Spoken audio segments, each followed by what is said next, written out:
Hello everyone.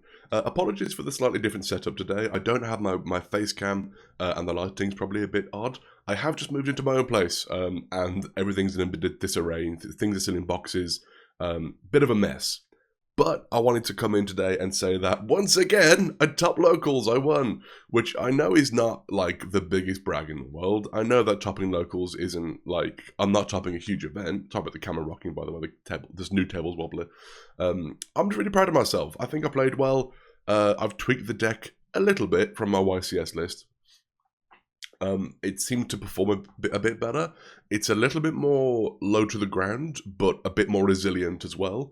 You get to the same combos and the same endpoints and stuff, but it's not quite as well. I get hand trapped and I lose. You know, it's a little bit safer. But yeah, I personally am quite pleased with how I played.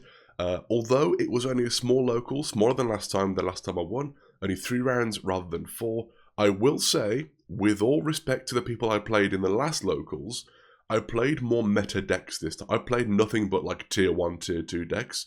Whereas last time I was at locals, I played all sorts of like rogue off meta decks, and I don't think any meta. Maybe one Ryzeal player, I think, on the last time I won.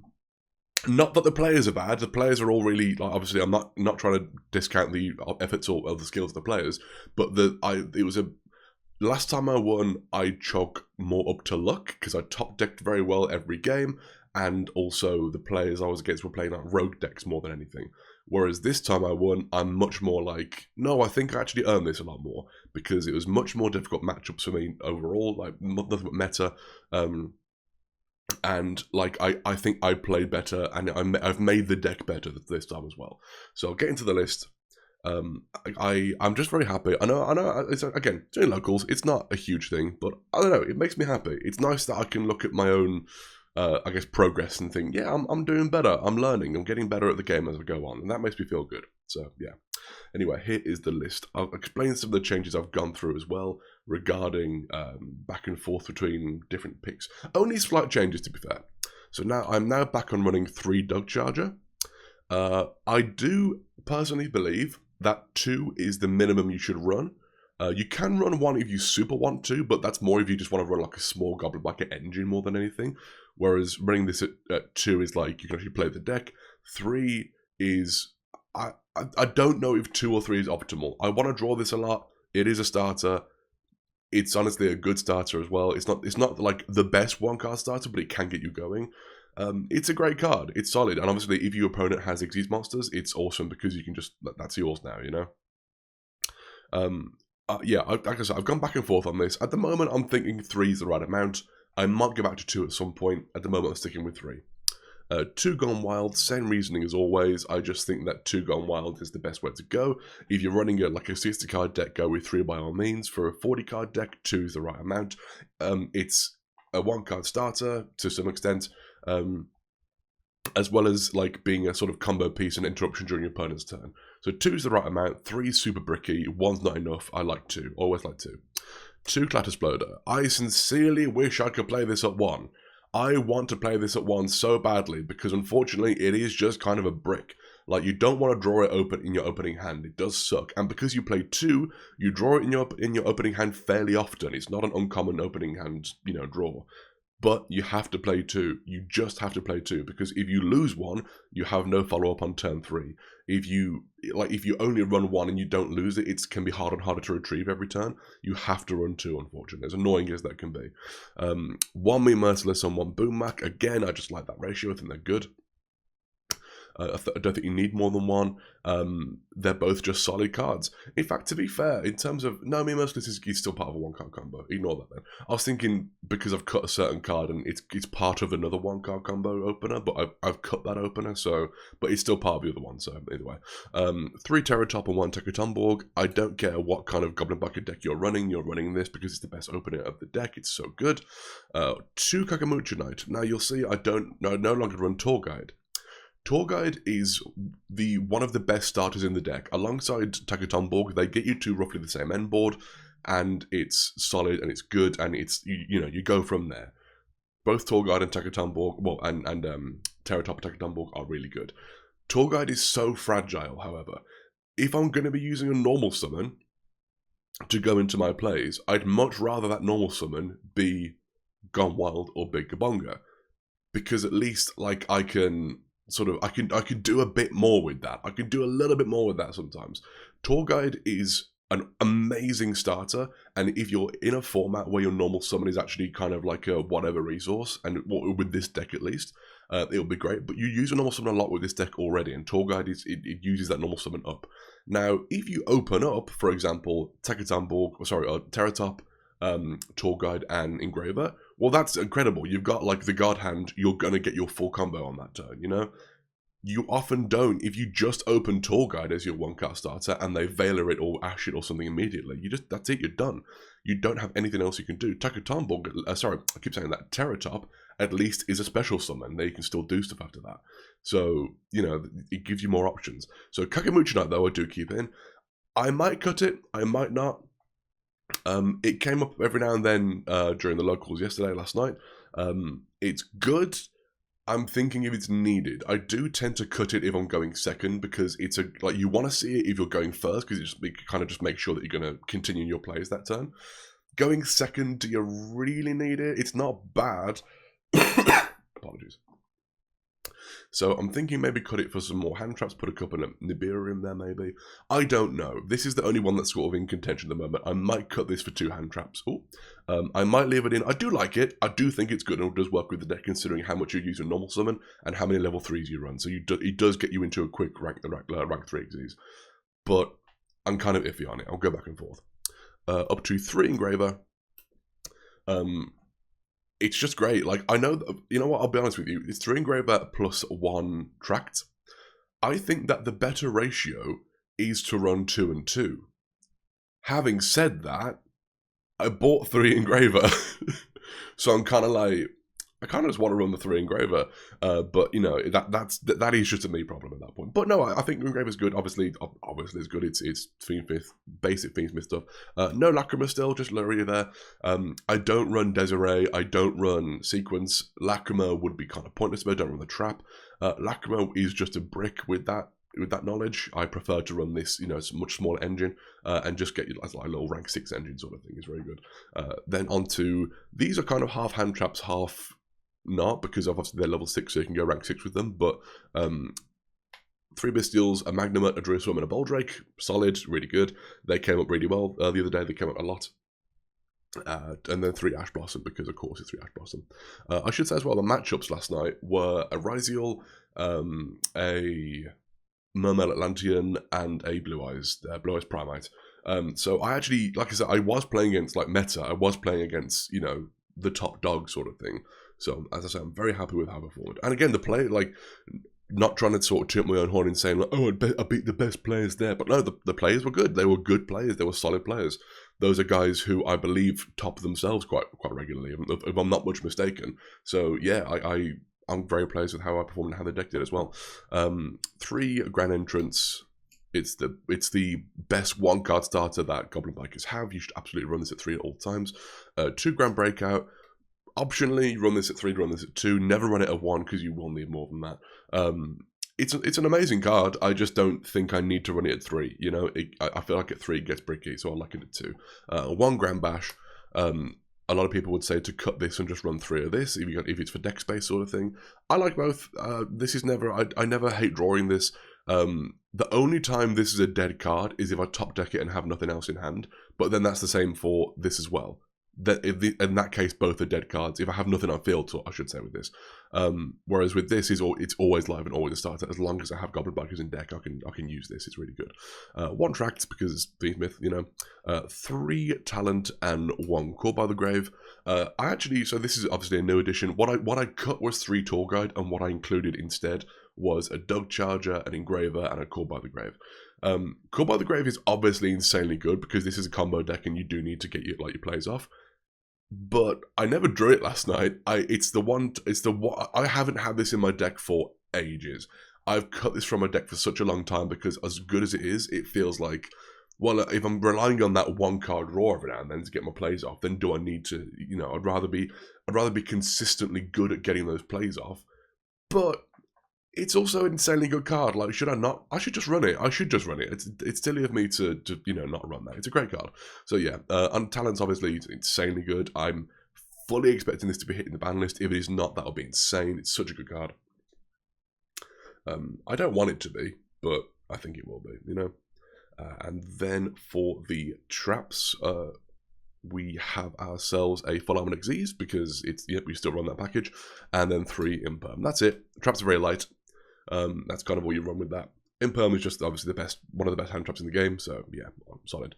Onto the extra deck. No real change. No, sorry, there is a change here. It didn't come up last night, but did come up during the OTS tournament that I played on Sunday, a few days ago, which I didn't win at, but, it did come up, and it was better than what I took out. So 1 Necroquip because, 2 Bigger Bonga. Have to run 2. It's insanely good. Oh, sorry, I just realised. I should say as well, if my microphone sounds different and weird today, it's because my main microphone is still in boxes. Just in case it did sound weird. I actually don't know if it will. Yeah, we'll see it when the recording's over. 1 Crazy Beast, 1 Gone Bonkers. I have cut Troika Gruyere because that was what I wanted to do from after YCS. It's like, it just doesn't do anything. Troika Gruyere comes up at locals when you're playing against this insane rogue deck that sets up a towers, a wall that you can't get over and can't get around. And then you go, aha, I run Troika Gruyere, I'll attack directly. That's the only time you use it. It's just not good, I like Troika Gruyere. He's my boy, and I've taken games with him before, but he's so niche that I'd rather use that slot for something else, 1 Gossip Shadow, 1 Cicada King for your rank 3 stuff, for your interruption and whatnot. They're the best ones that you can get to at the moment. 1 Armor Torpedo, 1 Armor Fortress, 1 Donut Lancer, because that's your Xyz armor package. It's very good. More big suck on this guy. And also, because obviously you run Fiendsmith, you can get more suck from this guy as well. More like taking your opponent's monsters as material. So yeah, it's great. 1 Wave Viking Caesar and 1 Evelzar Lars for the rank 6s. I still don't miss. I still don't miss Desiree, because Lars in this deck does the same thing. You're only going to use Desiree to stop one thing at a time. You're never going to use it to stop I've got the Agnum Day and the sequence. So I can stop 5 things at once. Good for you. Are you gonna? No, you're definitely not gonna. It's not gonna happen. This is the new card I put in. Underworld Goddess of the Closed World, to go alongside Moon of the Closed Heaven and Fiendsmith Requiem. Obviously, this is mainly for Fiendsmith stuff. However, this is removal. This is like a sort of a kaiju kind of thing. This is a really strong card, and it did come up during the OTS, and it did take me to the game. These are good cards to use. This is more than just a Fiendsmith and bridge. It is that. It's one of the best ones of that. But it's more than that, because it also gets you into this and can take more of your opponent's stuff more easily. So it's really good for that sense as well. That is it for the extra deck. Sorry, this has to be in order because my brain likes it in order. So bear with while I put it all back in the correct order. It makes sense in my head, don't worry. Apologies. And now for the side deck, there's also a very slight change in the side deck, which it's at the end, so you'll see at the end. 3 Lancia. I didn't see any Malice last night, but these are obviously you need these anyway. 3 Droll, because you need Droll. 3 Meows, more Malice hate, even though I didn't see them last night. I know they were there, I just didn't see them. 1 Hobby's Feather Duster, 2 Thrust, 1 Sanctum, 1 Mischief. I think these are kind of standard fare at this point. And 1 Battle Cruiser Dianthus. This is my time win con. Oh, bear with me. This is my time win con. Sorry, I just have to go and answer the door. I normally don't like to edit these. I like to do those one takes, but getting deliveries. Yeah, time win con. Didn't come up last night. Games all ended before it went to time. 1 got very close, but that these things happen. But yeah, time win con. It's 3 materials, which is a bit annoying, but not impossible to summon, like a Shuriken, I suppose, in that sense. Detach 1 of these material, inflict damage to your opponent for each card in their hand. 200 damage to your opponent. So yeah, it's very scummy, and I don't like it, but unfortunately, with the time rules that we have, you kind of have to use it, As much as I dislike it, you gotta use it. So yeah, that's the deck, guys. I hope that you've enjoyed this list and found this useful. I should say as well, I should explain this. I use this over D-Barrier. D-Barrier is insanely good, obviously, and when we move into a format where, for example, a Fusion deck or a Pendulum deck become much more usable and more common, I'll absolutely swap this out for D-Barrier. However, at the moment, one of the most popular decks is Mitsurugi Raiziel. And Mitsurugi Raiziel, if you hit rituals with that, they go Xyz. If you hit Xyz, they go ritual. They don't really care about D-barrier all that much. So, and they're prominent, they're very strong. So I would much rather use Mystery of the Gnomes, because that shuts down both sides of their play. The Mitsurugi ritual spell needs it to be exactly level 8 stuff. And if the stuff in their hand is level 7, or if the thing they're trying to summon from their deck is using level 3s in their hand, you just can't do it. So yeah, this shuts down both sides of their plays, and it's very strong in that sense. But yeah, that's the deck, guys. A bit of a shorter list today, because there's not a lot of different things to go through and explaining to do, because all of this stuff I've sort of covered before. This is what I would say is the best version of the deck that I've been using so far. It feels a bit more consistent. As I said, it's a bit more low to the ground. As good as Tour Guide is, it's very like sort of it's very feast or famine. It either gets you that win or you just lose straight away because of how how Tour Guide works. So I like Tour Guide a lot, but yeah, it is unfortunately the weakest starter. If I didn't run Fiendsmith, I'd probably run Tour Guide as well as some like psychic package maybe. But yeah, Tour Guide is good. It doesn't quite make the cut, And I've defended it for a long time, and it is very good, but it's not, unfortunately, as good as just pure Goblin Biker stuff or what have you. So yeah, that's the deck. I hope that you found that entertaining. I hope you found it useful. I hope that you take it to locals and win. I hope they have a good time. And yeah, I'm gonna, I guess, like a little ending thought here. I'm really proud of myself for winning locals with this deck. I think I played well. I worked on this deck for months and months. I love this one. It's become my pet deck since returning to the game. I love this deck, and I'm very happy with myself and very proud of myself. If your greatest achievement is topping locals, that's awesome. That's fantastic. Well done for that. You're allowed to be proud of yourself for working hard and achieving something. I actually said at the start of this video that all I did was top locals. It's not that impressive. I'm going to backtrack on that right now. I top locals with this. I went undefeated. I won. I played against 3 people who were playing meta decks, and I won against them because I played well with a deck that I made that I worked hard on. I'm really happy with myself, and I'm going to allow myself to be happy with myself without having to qualify that with, oh, well, I guess it was only a small locals. No, I won. I'm happy with myself. I'm really proud of myself for that. So, and if you have the same thing, if the best thing you've ever done is top a locals or come second at a locals or make top half at a locals, you deserve to be proud of yourself for that. You deserve to be happy with yourself and proud of yourself for that achievement, because you did good, and I'm proud of you for that. So well done. Anyway, that's it from me. I'll see you guys in the next video, whenever that might be. As I said, at the moment, things are a bit in disarray because I've just moved house. I've just moved into my own place for the first time. And videos, not that I had a schedule anyway, but videos are probably going to slow down for a while, most likely. But I do have a Crystron deck that I'm hoping to take to locals after the OTS this Sunday, where I'm still going to be using this. Sorry. I have a Sprite deck that I want to play around with. I've got most of a Shark deck that I enjoy. I probably won't be playing Blue Eyes. I don't want to shell out for the Primites. As I say, I've just bought a house. I can't afford Primites, you know what I mean? So I like the budget stuff. And I'm coping super hard on Argo style stuff because, hey, Maze of the Masters coming out. It might be good. It might be worth playing. We don't know. We don't know, guys. I have 15 Glorious Adra. If they go up to be expensive cards, I'm making lots of money. Hooray! But yeah, that's it, guys. Thanks for watching. I really appreciate any views, any comments, any constructive criticism on the deck. I would appreciate any of that. Yeah, have a great day, guys. I'll see you around. Take care. Bye-bye.